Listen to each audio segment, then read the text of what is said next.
of announcements before I introduce today's speaker. Let's go. Power down. So, thank you very much. There will be a round table today in the cooperage as per usual, 4 p.m. Dr. Romesburg will be with us. Danielle asked me to mention some of you, for those of you who are interested in attending the play in Berkeley called Party People.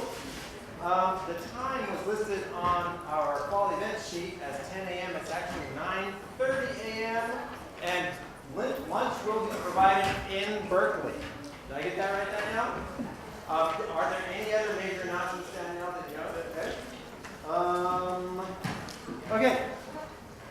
Let's launch right in. So we've been looking hard in the last few weeks at issues of gender and sexuality and identity. And I think that that's very purposeful. I know that's very purposeful on the part of your faculty because we are of the opinion that gender and sexuality are very close and very important parts of our identity. Today caps our work, I think. And we're going to get some very special and specific attention specifically to the issue of masculinity. What it means to be a man in our culture and how ideas of masculinity impact men and women both. Do I have that right, Professor Romesburg? Wait. Our professor today is a highly esteemed colleague who is a real sought-after lecturer and teacher on this campus. Okay? So if you're interested, look for him. He's a professor in Women's and Gender Studies. Okay? He has his MA from the University of Colorado Boulder, right? And his PhD is from Cal, Berkeley. He studies many, many different aspects of gender, and queer studies, and culture, and feminist theories of men and masculinity. And he's currently a leader in the statewide effort to integrate queer history, queer contributions into public school curriculum. K-12, right? yeah. Sweet. This is Professor Don Romesburg.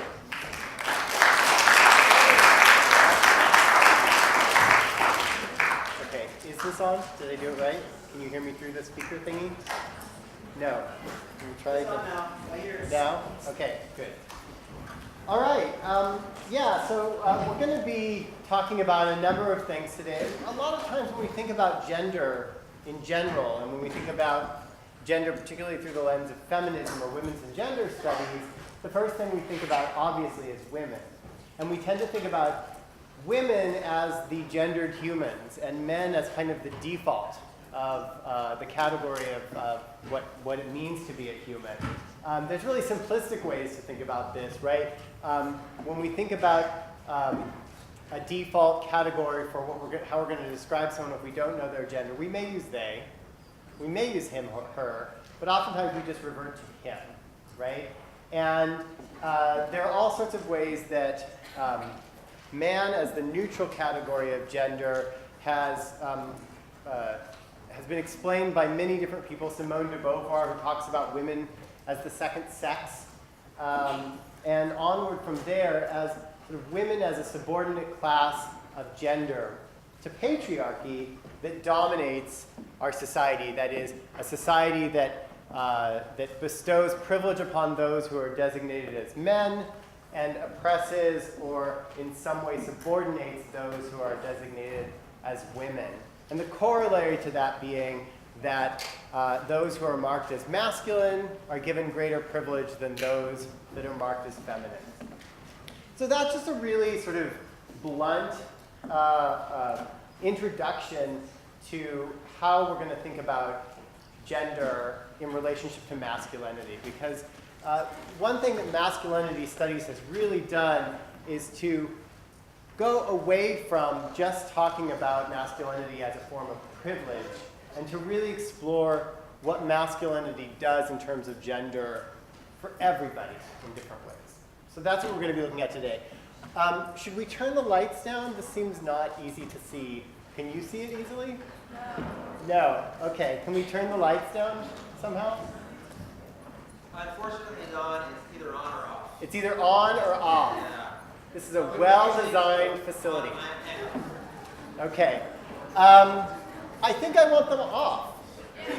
Okay? Just don't fall asleep, or I'll come get you. Okay. So we're going to do a few things as we do this, right? One thing I want to start with is grounding what we're talking about in thinking about college masculinity and how masculinity plays out in college life in specific ways. So I have 3 different images here, and anyone, now that it's dark, I won't know who you are, so you can shout out whatever you want. What do any of these 3 images say to you about, how do they speak to masculinity in some way? What do they say about masculinity? It's fun. Masculinity is fun, okay? Boys are immature, okay? I'm assuming boys are sexist, okay? Anything else? What? What? Boys like to drink, okay. Right, and I'm sure that we're zeroing in on the middle image, right? So over here, we have a picture from Sonoma State inside the dorms. It's probably a familiar scene to many of you in some fashion. And, it's just guys hanging out, doing their thing. Over here, we have guys who are in service of a marrow donor drive. So we know that guys also, step up to certain kinds of obligations and commitments to giving and community and those kinds of things. But we also know that there's another part of masculinity on college campuses, right? And it centers around joking, drinking, pranks, oftentimes tinged with a way that people who are in some way made vulnerable or weak, like say by passing out at a party, right? That there's an opportunity in that moment to pull a prank on that person, right? Because he has, in that moment, sort of failed at the basic code of masculinity that says that you're supposed to be in control of yourself, right? And so, while it's done through joking, of course, there's something very disciplinary about this kind of joking, right? It's a cautionary tale for the rest of us, right? Don't drink so much. You're supposed to be able to hold your liquor. That's what guys do. You're supposed to want to party. That's what guys do, right? But you're not supposed to get out of control because somehow that marks you as a pussy or something, right? And I'm going to use a lot of super kind of weird misogynistic terms in what I'm saying here because, right, this is the language of bro life, right? And so here we have, right, what's ostensibly funny about this image here? What's the funny thing about it? Penis, okay, right. And the penis, right, it's unclear, right, if his forehead is supposed to signify the penis or whether the penis going towards his mouth. So is he the penis or is he sucking the penis? It may be both, right? And I don't know if you can see on the other side, it says whore over here. So it's probably supposed to say like, I would have used the word cock probably. Cock whore is probably a more, right? But penis whore, right? There, right? And so why is that so funny? What is the structure of this joke? What makes it funny to draw a penis on a passed out guy's face? It implies that he's gay, right? And that's funny, right? That's really funny. So that's the joke, right? That is the extent of the joke, right? Is that my phone? It is my phone. It says, I don't know. Okay, that's the extent of the joke. And so we're going to explore through this lecture why that's funny, why that's thought to be funny, what it says about the way that we do gender in college, and how it relates to certain kinds of masculinity that discipline us all. Before I get to anything else, I want to just quickly point out that I am from Women's and Gender Studies. There we are, /WGS. Many of you probably have never heard of Women and Gender Studies before you came to college. There are very few people who go through high school thinking about college and just thinking that their major is going to be Women's and Gender Studies. So what is it that Women's and Gender Studies does? Well, we explore how gender and sexuality as fields of social meaning-making and power relate to things like race, class, nationality, ability, and so on.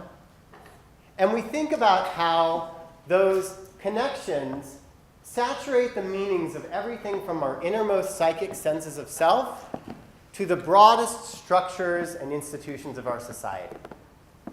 So we explore and unpack how those powers operate in different ways at different levels, and how that disciplines us, how it creates opportunities for identity and belonging, how it creates conditions of estrangement from one another, and so on. And unlike a lot of other fields of study, we do not hold the mantle of objectivity. We do not believe that we are producing knowledge for the sake of knowledge. In women's and gender studies, we come out of a background that is grounded in social justice. The aim of our inquiry is to make more lives livable, is to find ways to create forms of understanding that produce conditions that are less oppressive for more people in various ways, right? That's what feminism tries to do, and that's what women's and gender studies tries to do in a scholarly way, in a research-grounded way. And we do it across many different disciplines and many different fields. So if that sounds interesting to you as a way to explore the world around you or yourself, then I would encourage you to take women's and gender studies classes. Think about looking at our majors and our minors. We have, obviously, the WGS major. We also have a women's health minor for people who want to go into the health field. So think about how gender relates to questions of health. We have the WGS minor, of course, and we have a queer studies minor. And we were only the 4th CSU to have a queer studies or LGBT studies minor.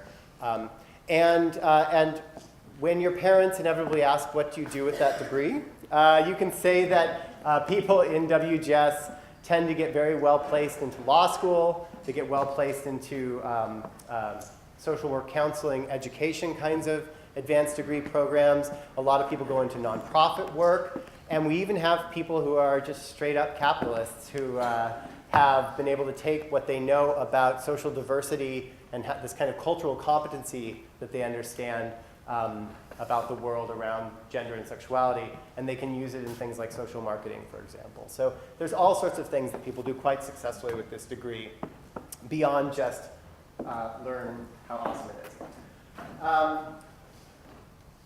Okay, let me find my slide here. Come on, you slow little thing. Okay. Okay, so let's just get into the very basics of what the study of masculinity is all about. First of all,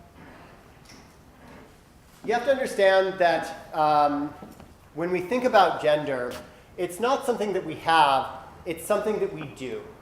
And you may have learned this already in this class, right? But we think that we are sort of assigned the gender and gender identity that we belong to at birth. It's a boy, it's a girl. From there, we'll go on to be a properly masculine heterosexual boy or a properly feminine heterosexual girl. And that's just sort of whatever you get swaddled with at birth and the plumbing you came with is going to be what you have on the other end. It's all going to match up just right, right? That's not actually the way that gender works, right? There's a broad diversity of how we express gender, how we feel gender, how we embody gender, how gender does us through the kinds of disciplinary expectations that certain kinds of gender have of us. And so when we look at it from WGS perspective, we think about different layers of how you do gender. One is the ways in which you mean to do gender, right? So I want to look like a man, more or less, right? I'm a beard, right? I meant to grow this. I meant to put on these clothes today, right? I also intentionally, in some ways, right? I'm gay, surprise, surprise. I intentionally, in some ways, embody some sort of feminine qualities in my demeanor because I find it freeing from when I was in high school and didn't want people to know I was gay. It was back in the Stone Ages when there weren't GSA clubs and stuff. I very carefully would sort of position myself, and I'd watch how other guys walk, and keep my head straight, and It's kind of like pelvis out a little bit, shoulders back, right? And it's like, what's up? What's up? Hey, what's up? Right? So like, and then like I came out and I was like, phew, right? I can like actually use my hands, right? Thank God, right? So there's ways that we intentionally do gender, but that story also sort of signals the way that gender is scripted to us. And to do gender in ways that people receive it the way that we intend it, you have to play into the scripts of gender that are out there, right? And some of those scripts give you greater social status than others, right? So you have to then do this through ceaseless acts. It's not like once you do gender and then done, right? Now I'm a man, no one's going to challenge me on anything. No, you have to do it in every moment, over and over and over again. It's this repetitive thing. And it's because of this repetitive nature of gender, and because of the ways that we have to express allegiance to certain kinds of privileged power formations of how gender is understood in our society, that we produce these kinds of identities about ourselves, right? These aren't ours. Identities are not ours, and we don't just invent them out of our own head and then become me, right? There are many different scripts that you have to play off of in order to be seen as the person that you intend to be, right? And so you really can see then, if you think about identities in that way, then we draw upon ideologies of gender, the way that institutions manifest gender, and the ways in which our interpersonal dynamics with each other sort of determine how well our gender is understood or accepted by one another, right? That leads to this kind of internalization of doing gender as if we have a gender. And that's why you all think that it's just kind of something you showed up with and it's who you are, but it's not. And it's a big field of scholarly inquiry is sort of exploring and unpacking all of those things.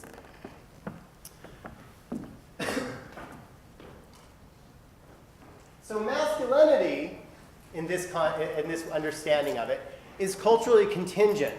That means that it is not the same everywhere and always, that there are multiple kinds of masculinity at play in any given moment, and that they certain kinds of masculinity are given more power or privilege or status in certain contexts than others. And so there are certain forms of masculinity on a college campus in the early 21st century, for example, in the United States, let's say Sonoma State, that are given more privilege, more space to exist than others. And those others have to always sort of struggle in relationship to it, right? And that centered one, that one that has the most privilege, that purports to be the most natural form of masculinity, but also the one that is sort of the greatest achievement for which you should get the most rewards for having or doing, right? That one's the one we call hegemonic, right? It's a fancy word, hegemonic, right? But it's the thing that's centered, right? It's the thing that's centered that displaces others by presenting itself as the natural and normal and good, right? And then the third main premise is that masculinity is disciplinary. What this means is that, as I explained, right, there are certain ideals of masculinity that can get positioned as if they're normal and natural, but nobody has it. So even the most, I mean, we could create, in my men in masculinity class, we do this, right? We could create a list of what signifies like hegemonic masculinity, right? Muscular, not too old, not too young, heterosexual, athletic, capable, able-bodied. If you dig a little deeper, able to sort of take their own initiative, maybe home owning or wealth accruing. There's all sorts of things that we can sort of load into that ideal of masculinity. But even those who most approximate it, their relationship to it is somewhat precarious, right? They can lose that status if they stop doing gender correctly, right? And there's a great film that I show in my men in masculinity class, Murderball. Has anyone seen Murderball? It's about this quad rugby team, so guys who are quadriplegics who play a professional sport called quad rugby. And it's all about sort of how they embody masculinity despite the fact that they have these disabilities that unman them in various ways. And right, so they're like constantly sort of ceaselessly performing into a masculinity that they don't approximate because of their disability, but they do so well in other ways that they're able to sort of accrue it still. It's interesting. And so all of us are shaped by our proximity or distance from hegemonic masculinity at any given time.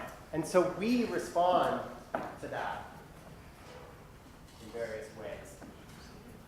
So this leads to the masculine paradox, right? And this is a sociological concept, the idea of the masculine paradox. The masculine paradox is, on the one hand, because of male privilege, because we live in a patriarchal society that advantages men over women in many, many, many different ways, right?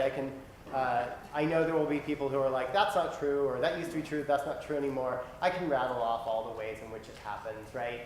From street harassment and sexual harassment to making 72 cents on the dollar to valuing certain forms of masculinity as sort of the best and most take-charge way of being in the world, to the ways that women have to constantly, right, I can go on, but let's just accept, for the purpose of this talk, let's accept that male privilege exists, okay?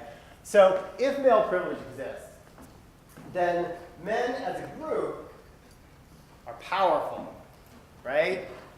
Like Obama before his second term, right? So right, Superman, right? Men as a group are powerful, right? And so we're supposed to feel powerful. We know that. But because of this expectation that we're supposed to be powerful, and because hegemonic masculinity piles all of these unattainable expectations that are precarious for all of us, some of us more than others, right? Individual men often feel powerless. Super bad, right? They often feel powerless. And so this creates anger, anxiety, frustration, and a need to sort of always reestablish yourself in relationship to the pecking order of masculinities in ways sort of more passive and subtle and explicit. So, how do we get socialized into being men? This is a really sort of complex and big question. And I won't go into a lot of it here, but I do want to say that, for example, we're in a particular historical moment, cultural moment in American society. Males between the ages of 16 and 26 number over 22 million. They make up over 15% of the total US male population. This group is a group that is at the front end of the most desirable consumer market because they have the most flexible, disposable income in terms of what they spend. They consume, they're the majority consumers overwhelmingly of music, of video games, of computer technology, and they are promoted ceaselessly to this group of men in order to play to their fantasies and their insecurities. Okay?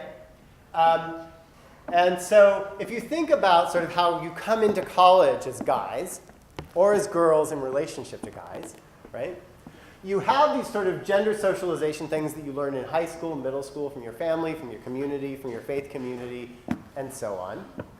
You bring those into college, and in college you make meanings of those masculinities, and this is like a cesspool of many different ways to explore your gender, right, in this particular space. The way that you're involved in different campus organizations and events and things on campus, socializing on campus is one big area. You're aware of sort of these male gendered norms that you are either aspiring to or resisting or both simultaneously. You are held into account by your male group peer interactions, which oftentimes have different rules, different ways of operating than you do when you're with girls, right? And then, of course, your academic interests, whether it's WGS or anything else, inform the way that you think about your own gender and the way you think about the way that gender plays out, masculinity in particular plays out in society.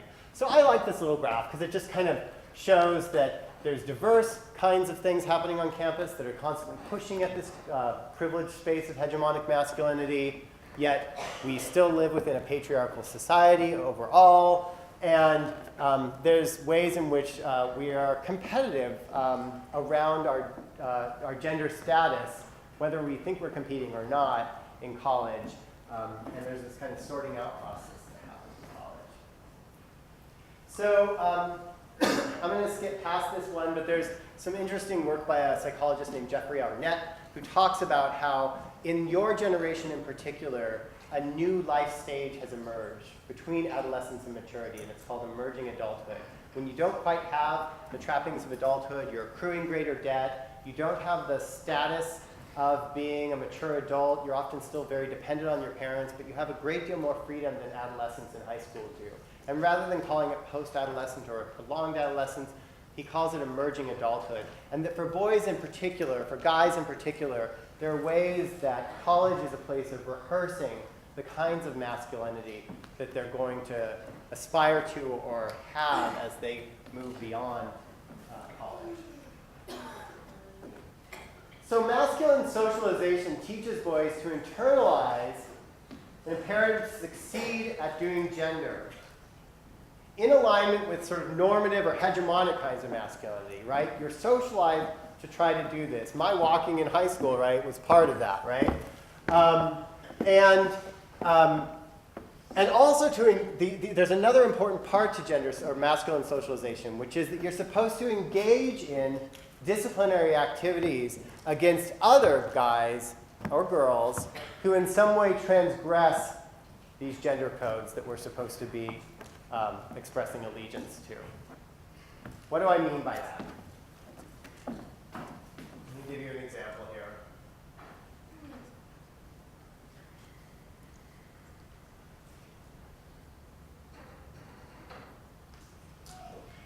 Okay, so this is from Yale from 2006. Uh-oh, do we not have sound?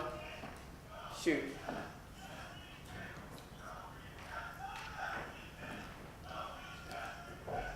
Sorry, Don. No, I can figure it out. Did that do it?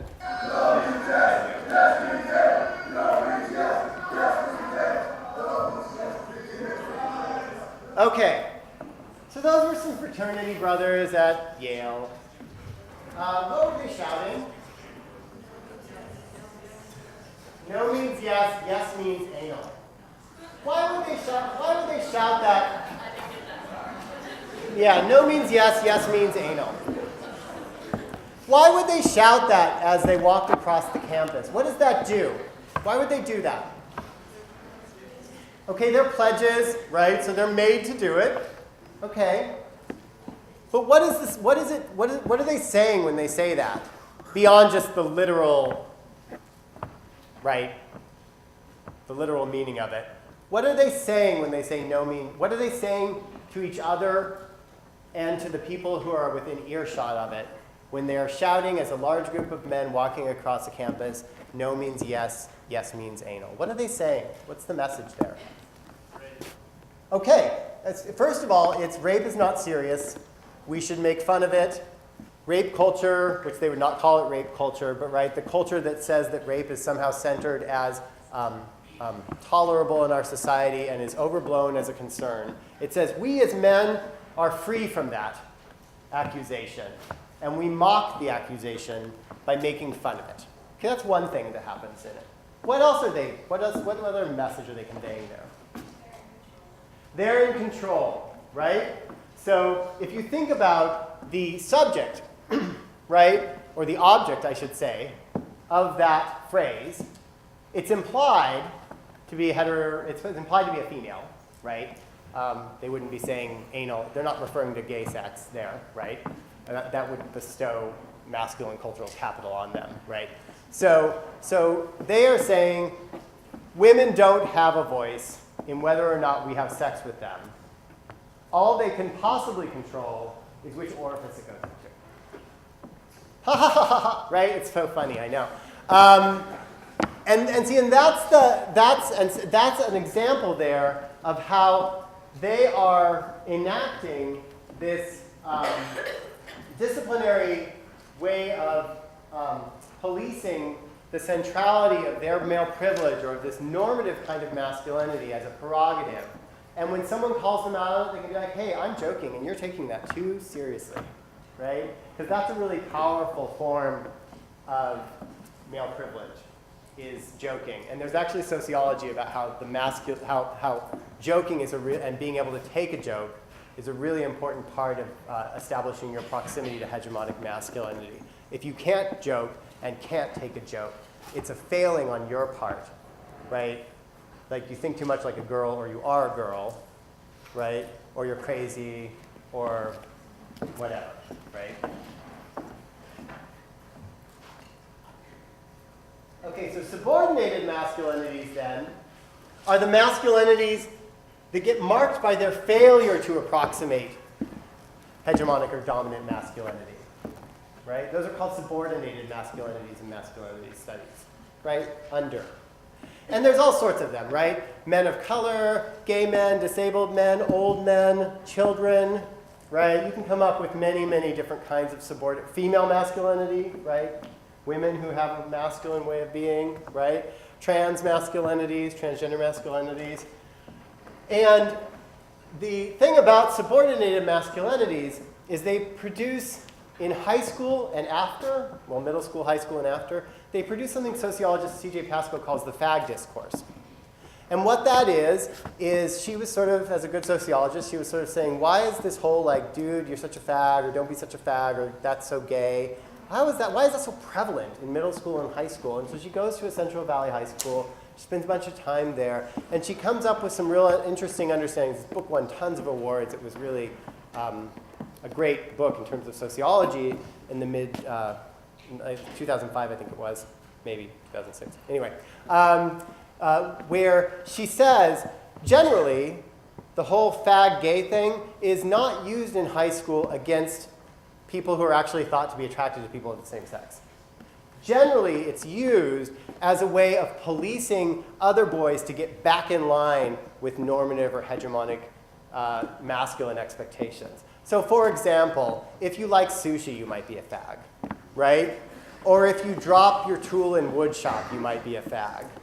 Or if you spend too much time with your girlfriend instead of your friends, you might be a fag, right? So there's all these different ways that it was used, and a lot of guys would say, oh, I would never actually use it on a gay guy. Like if I knew he was gay, I would never call him a fag, right? And so this isn't even about gay stuff. It's not homophobic, right? And she makes this argument that, well, whether or not it's intended to be homophobic, whether or not the object of the word is intended to be gay people, and particularly gay boys and men, are policed by that use every time it's used as a subordinated masculinity, right? Because we, gay men, fall clearly outside of it, out of the normative forms of masculinity, right? We like to have sex with other men. We might even insert things into our orifices, right? So there's all these ways that we are unmade as men, right? We explore gender diversity, right? So we're sensitive, right? Sometimes. If you date enough, you get some real not sensitive gay men. But, right, and so this fag discourse is something that continues into college and beyond. So, gender is being done in a variety of ways there, right? And if this was a smaller class, I'd ask you to unpack it for me, but I'll just kind of put it out there for you, right?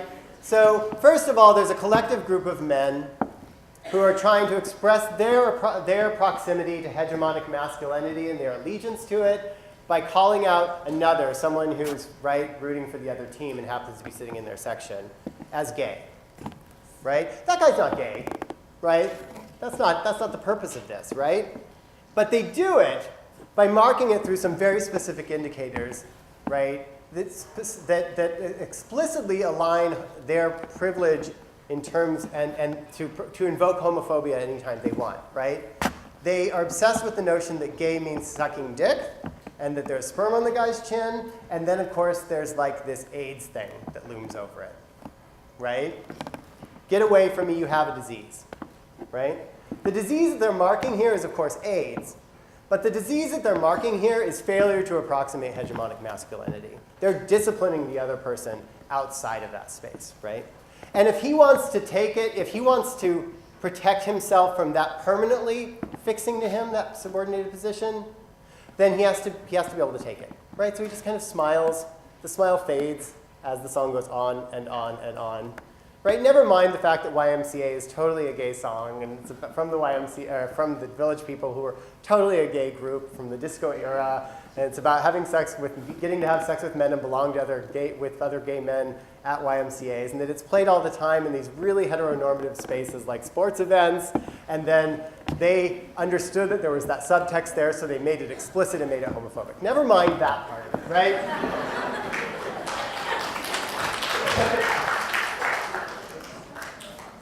So how does it get fixed? Let me just show you. I don't know if you've seen this or not. No Homophobes is a site. It's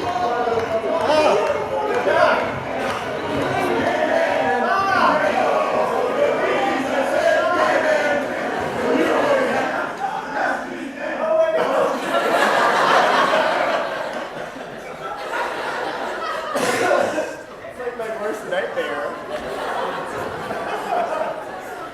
That was funny. Okay.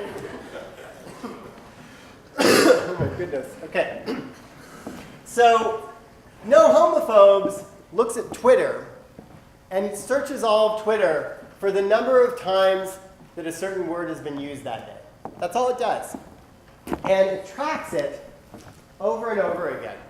And if you think about the repetition of this over and over and over and over again, you understand how disciplinary masculinity is and what it does to others who cannot escape being fixed to those subordinated roles, right? And and so here it is, and I don't know why it's not like clicking through them. Normally it just does it on sort of a live fashion here. And if you want, you can scroll down and see some of the specific, it's not working right here, some of the specific ways that it's being used. It's really an interesting and depressing way to explore some of that stuff. Okay.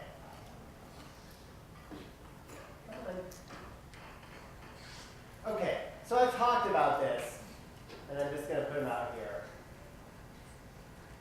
But there are a variety of ways that if you lose status or proximity to hegemonic masculinity, there are all sorts of ways to try to restore it according to sociology and psychologies of masculinity.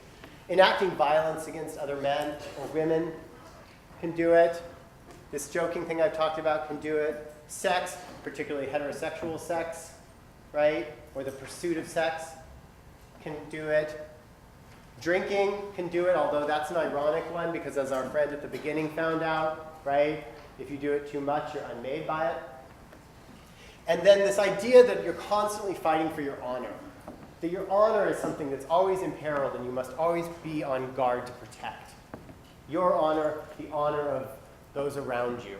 That's this thing you have to fight for, bunker down on, securitize, put borders around, right? So,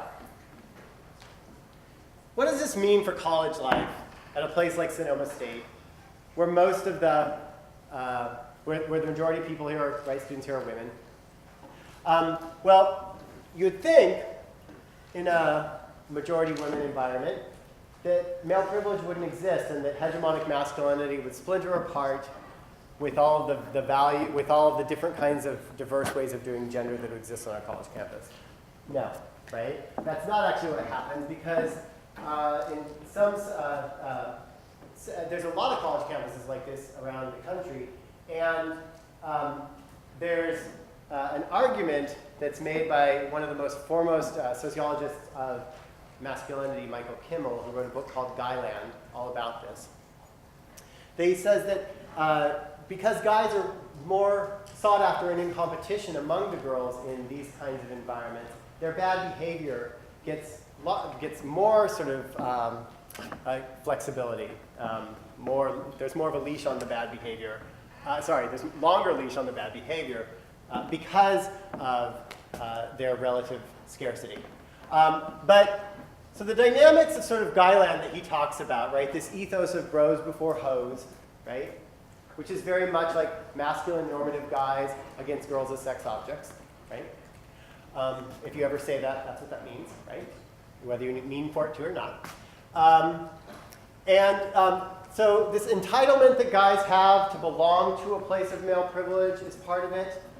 A silence or not speaking about the gender dynamics or playing them down or dismissing them or saying it's not about me, it's about those bad people over there who do things like rape or sexual violence, right?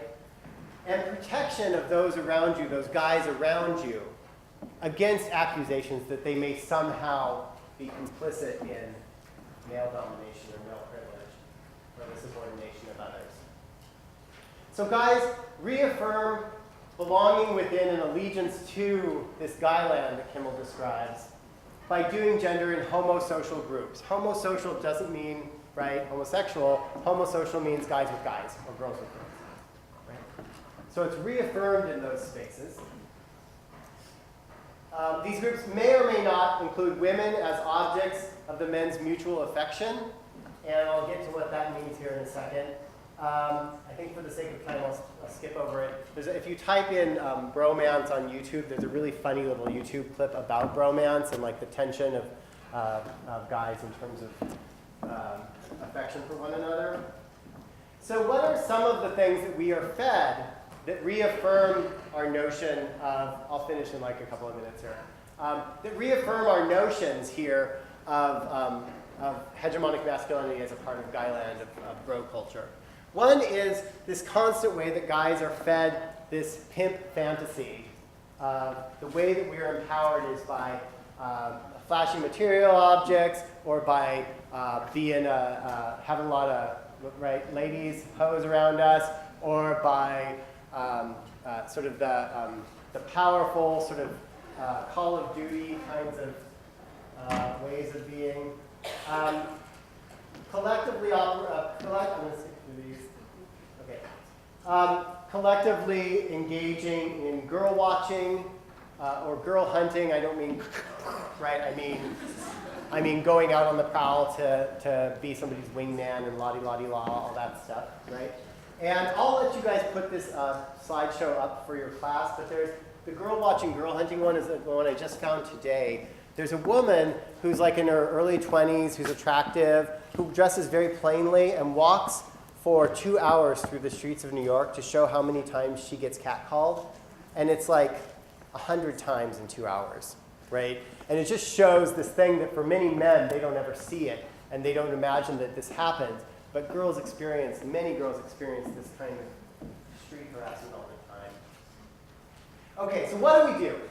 If we agree in some ways that some part of what I'm saying is true in terms of how masculinity operates and disciplines us all, how there's a privileged or hegemonic form of masculinity, and there are other ones that are subordinated, that there are real costs that come in terms of sexual violence, homophobia, marginalization, discrimination, and violence against even so-called normative guys' sense of self and others, and anxiety and insecurity. What do? Well, the first thing we do is refuse the first rule of Fight Club, right? So what's the first rule of Fight Club? It is amazing to me that you still know that all these years later. Yes, right, don't talk about Fight Club. What's the second rule of Fight Club? Don't talk about Fight Club, right. So refuse that rule. Talk about masculinity. Talk about how masculinity operates. Talk about the way that it informs your life. It informs institutions, it informs your interpersonal relations, and so on. Second, recognize that there are multiple forms of masculinity and inclusive forms of masculinity that are less oppressive and that are more responsive to the social realities of our lived experiences, as opposed to this ideal that we must always fall short of. Right? And think about what those are. What are those inclusive forms of masculinity? What are those multiple forms of masculinity? Third, nurture resiliency and empathy versus defensiveness and hostility as qualities that you have as a guy.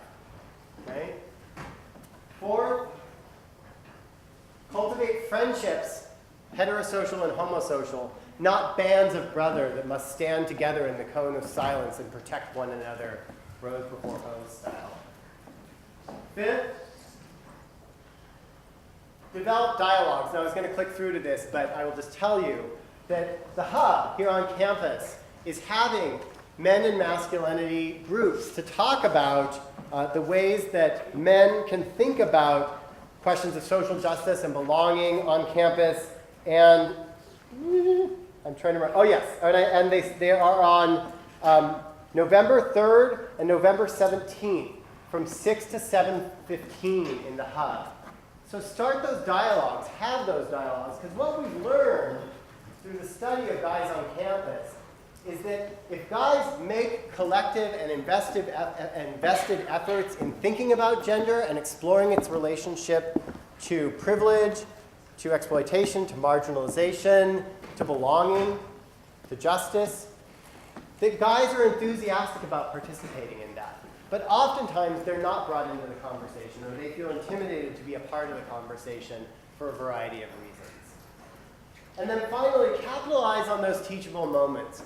When someone says something, or you notice something in a dynamic or an institutional operation that seems to privilege this idealized hegemonic form of masculinity over other forms of ways of being in the world, call it out. Say something about it. Use it as a moment to explore its meaning and think about it.